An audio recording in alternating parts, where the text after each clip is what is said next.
මං ඊයේ කඩේට එද්දි ඔක්කල හැග්ගාලා එක්කල මට කිට කතා කරන්නේ. එපාර පාර කියන්නේ ඉතින් මම ගේට්ටුව උඩින් පැනලා ගියේ.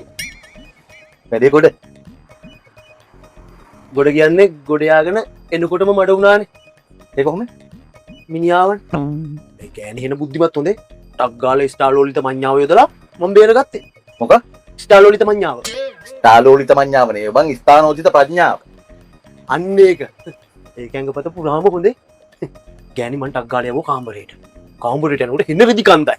මට ටක් ගාලා රෙදි ටික නවන්නේ කිව්වා. මිනිහා ගෝ මේ කවුද කියලා. ගෑණි කියා අපි රෙදි ටික නවා ගන්නයි වත්ත සුද්ධ කරගන්නයි මොනසෙක් ගෙන ගත්තා කියලා. කොහමද මොලේ?